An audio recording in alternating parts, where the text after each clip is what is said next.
This new millennium has brought some really great comic book characters along with it. There are so many that it's hard for me to name just one as my absolute favorite. Good thing I don't have to. So without further ado, here are my top 5 favorite comic book characters of the new millennium. X-23 started out as a character on an episode of X-Men Evolution. From there, she debuted on the silver screen in Logan, as well as making the roster for Marvel vs. Capcom 3. So I think it's fair to say that X-23 has been doing quite well for herself. Not only is she one of the few comic book characters to be created in a cartoon only to then arrive in the comics, but her popularity has even earned her the right to inherit the mantle of Wolverine after Logan was taken out of commission for a while. She managed to capture the spirit of Wolverine's tragic Weapon X origin, but at the same time, she also managed to do things in a whole new, fresh light. Also, Wolverine has had many young girls as his sidekicks throughout his history, from Kitty Pryde to Jubilee. A young version of himself that essentially works as his own daughter is just too fitting. Hush's debut story arc is one of my favorite storylines ever.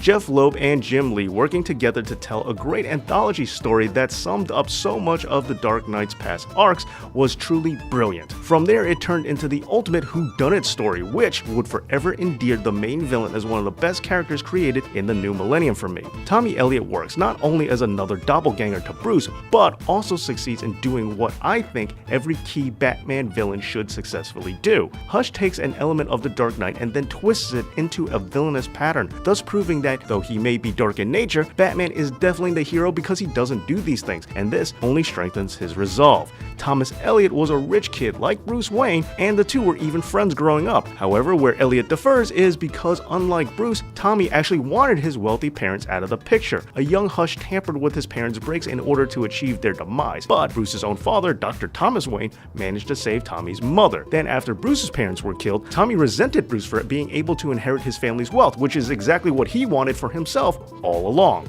Red Hulk managed to reinvigorate things for the Incredible Hulk during a time when the series definitely needed it. The Hulk had been in a bit of a creative rut, especially after the disappointing 2003 film. However, Jeff Loeb strikes yet again, but this time with Ed McGuinness, to create a guessing game that had readers trying to figure out who this new big red monster could possibly be. As it turned out, it was General Thaddeus Thunderbolt Ross the whole time. Turning into everything he ever hated, General Ross became the Red Hulk and then managed to fight fire with fire, especially since he gets hotter the angrier he gets. Around this time, Hulk's supporting cast had taken a bit of a backseat, not playing as big of a part as they should, and it was only by returning characters like Betty Ross and Thunderbolt Ross to the forefront could we get the Hulk stories that we all really wanted. And after being introduced in Earth's Mightiest Heroes, I think it's safe to say that the Red Hulk was definitely the kind of character that Hulk fans wanted to see. Miss Martian hopped onto the scene and was an instant success, even getting a starring role in Young Justice, voiced by Winnie Cooper herself. Megan Morse proves to be more than just a young female version of her Uncle John Jones by having a truly great backstory that is even better than Martian Manhunter's. Born as a white Martian who was sent away during the Civil War between white and green Martians on Mars, Megan came to Earth and disguised herself as a green Martian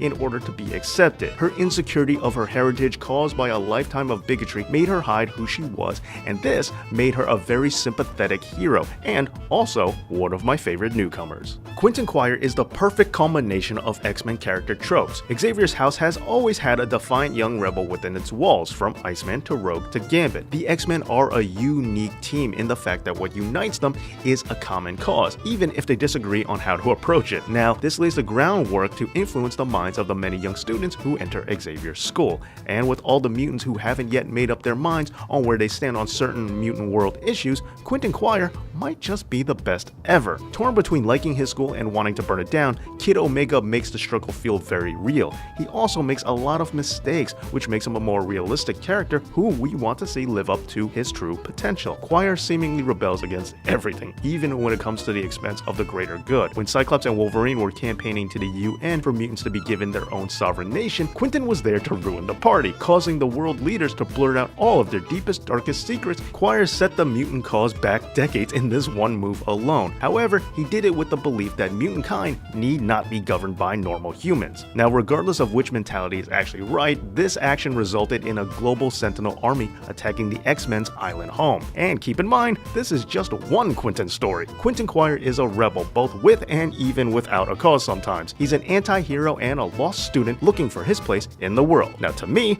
that sounds like what the X-Men are all about. But what did you think? Who are some of your favorite New Millennium characters? let me know down in the comments, and don't forget to like, share, and subscribe.